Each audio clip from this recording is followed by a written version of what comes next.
Daniel Reed, a billionaire real estate mogul, seemed to have it all: wealth, power, and influence.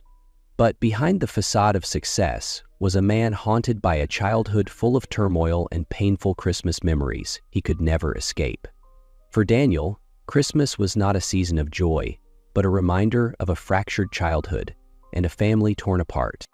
While his colleagues spoke of family gatherings and festive traditions, Daniel avoided the season altogether.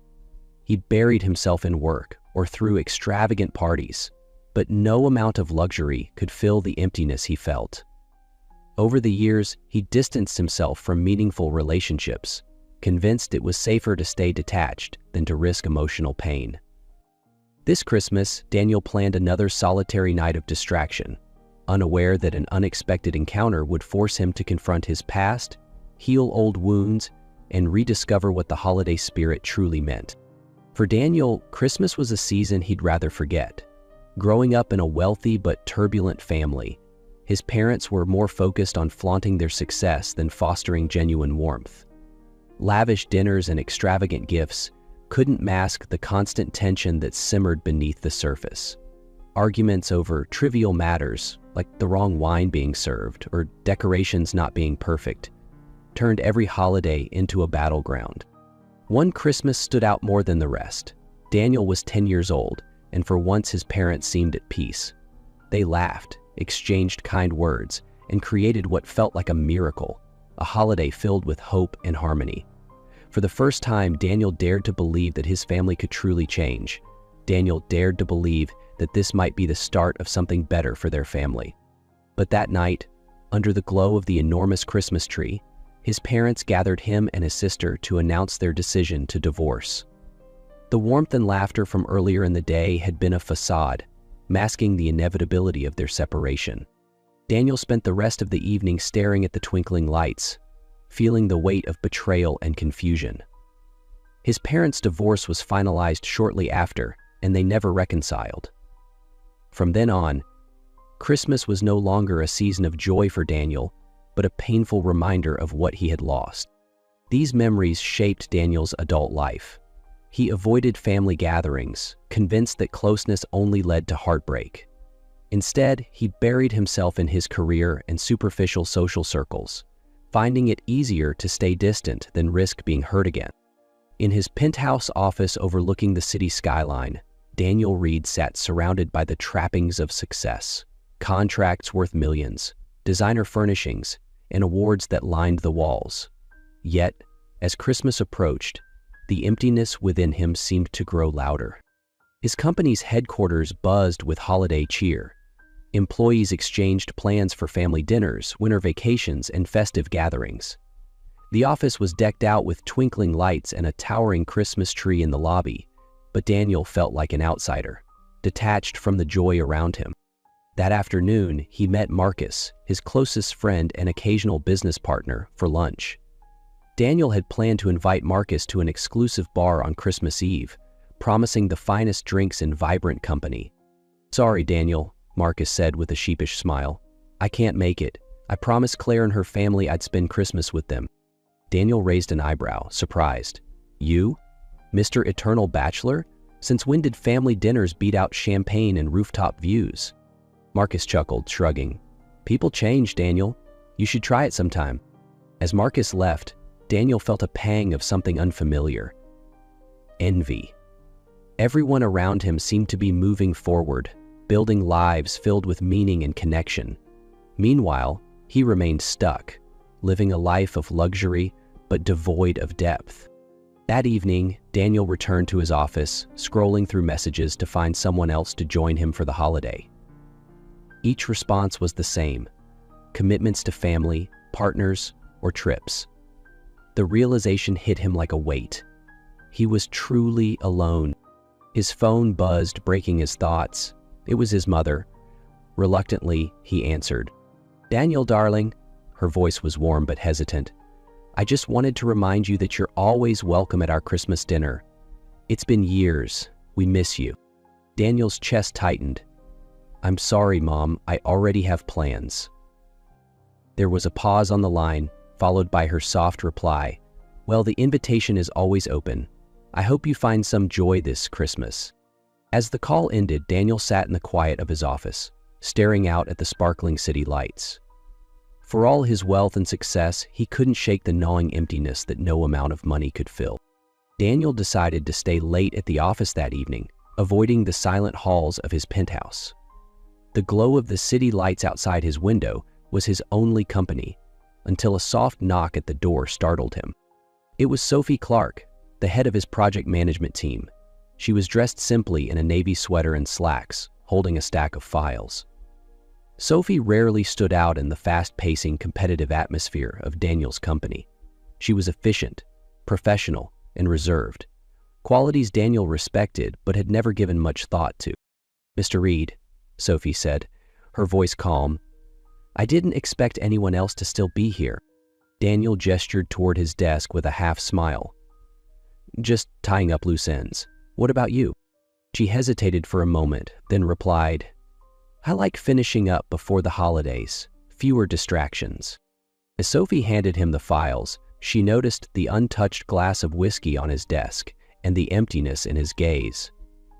"If you don't mind me asking, do you have plans for Christmas?" Daniel chuckled lightly, deflecting the question. "Let me guess, you're about to invite me to your family's big holiday dinner?" Sophie shook her head, a faint smile on her lips.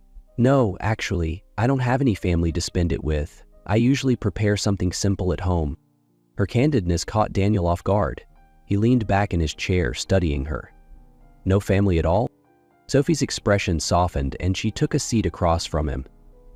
"I lost my parents in a car accident years ago, and my son passed away shortly after he was born.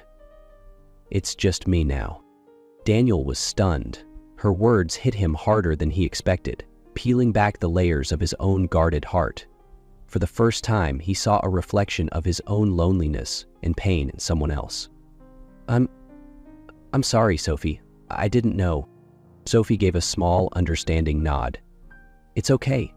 I've learned to find peace in the little things.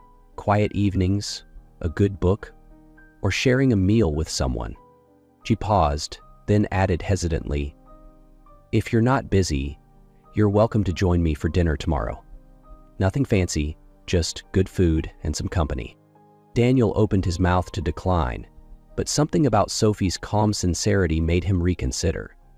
There was no pity in her offer, no ulterior motive, just a quiet kindness he hadn't experienced in years. "All right," he said finally, surprising even himself. "Why not? It beats sitting alone with takeout." The next evening, Daniel arrived at Sophie's modest apartment. To his surprise, he was greeted by an exuberant golden retriever named Max, instead of the solitude he had imagined. "This is Max," Sophie said, laughing as the dog wagged his tail furiously. "He's my family now." Daniel couldn't help but smile. The apartment was cozy and warm, decorated with simple ornaments and the faint scent of cinnamon in the air. It was a stark contrast to his penthouse, which felt more like a showroom than a home. Over dinner, Sophie shared stories about her life, her love of painting, and her determination to build a quiet, meaningful existence despite her losses. Daniel, in turn, found himself opening up about his own childhood and his strained relationship with the holidays. As they finished dessert, Sophie looked at him with a gentle smile. "You know, Daniel, sometimes the hardest part is letting go of the past. But when you do, you make room for something new, something better."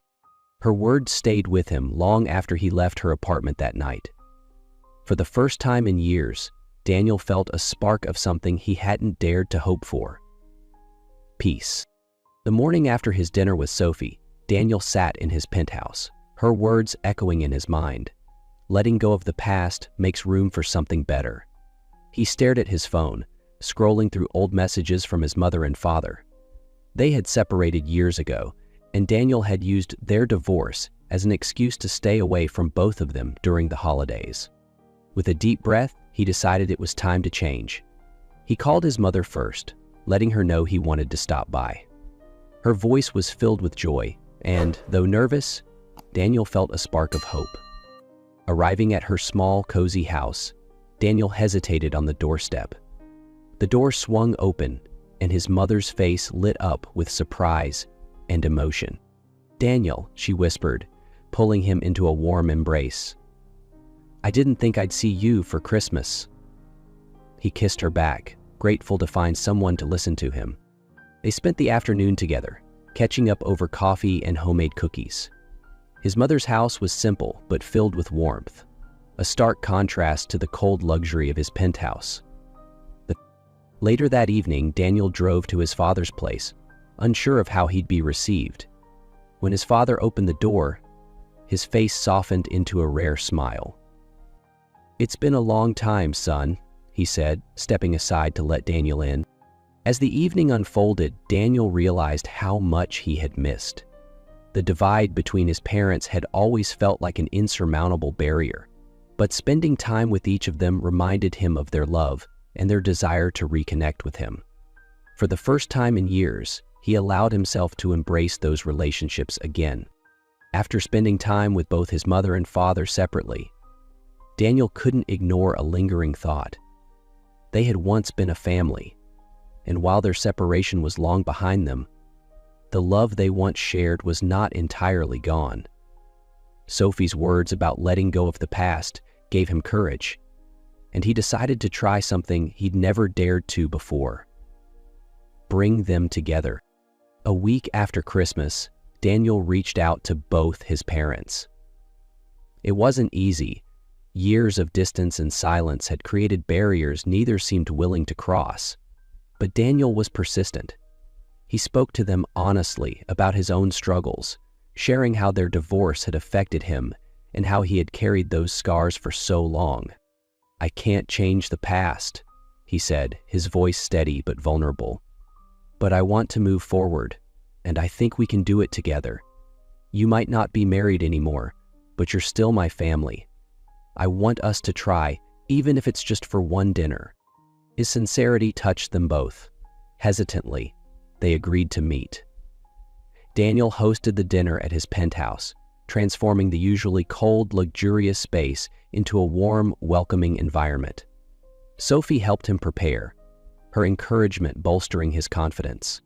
When his parents arrived, the air was heavy with unspoken words and unresolved tensions.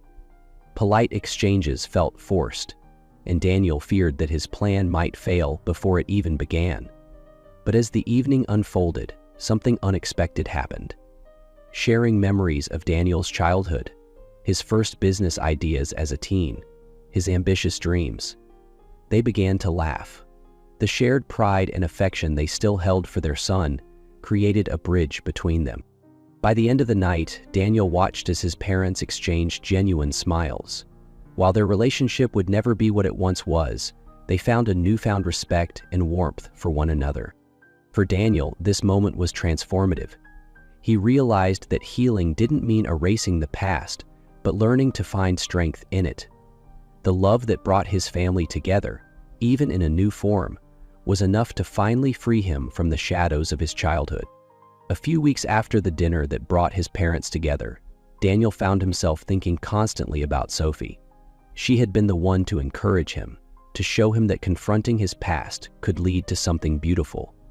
Her kindness and strength had changed his life in ways he never thought possible. One quiet evening, Daniel invited Sophie to dinner at his penthouse. This time, the space wasn't just a display of wealth.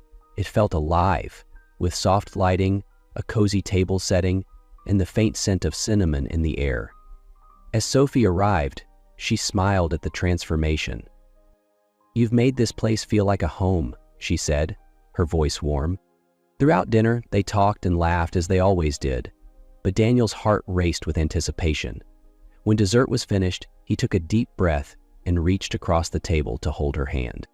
"Sophie," he began, his voice steady but filled with emotion, "you've changed my life. For so long, I let fear and pain define who I was, but you showed me another way, how to let go, to heal, and to see what truly matters.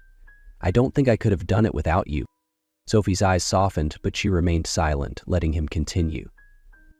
"I don't want to imagine my life without you in it," Daniel said, his gaze locking onto hers. "You've helped me find peace, and now I want to share that peace with you. I think I've fallen in love with you," Sophie. For a moment, the room was quiet, except for the hum of the city below. Daniel's heart raced as he waited, uncertain of what she would say. Then Sophie smiled, her eyes glistening with tears, and he felt the weight of the world lift from his shoulders. I've always believed in second chances, Daniel, and I think we've both found ours in each other. As they embraced, Daniel felt a weight lift from his heart. For the first time in years, he wasn't running from his past. With Sophie by his side, he was finally ready to embrace the future. A year later, Daniel and Sophie stood hand in hand at his family's Christmas gathering. The room was filled with warmth, laughter, and the hum of holiday cheer. As the evening unfolded, Daniel stood up, his palms slightly sweaty despite the warmth of the room. The twinkling lights of the Christmas tree cast a soft glow as he asked for everyone's attention. Turning to Sophie, he knelt down, holding a small velvet box that seemed to shimmer in the light. Sophie, you've taught me how to embrace love and let go of fear. You've brought light into my life in ways I never thought possible. Will you marry me? Tears filled Sophie's eyes as she whispered, yes. As the room erupted in applause, Daniel realized that Christmas had finally become what it was meant to be, a celebration of love, family, and hope for the future.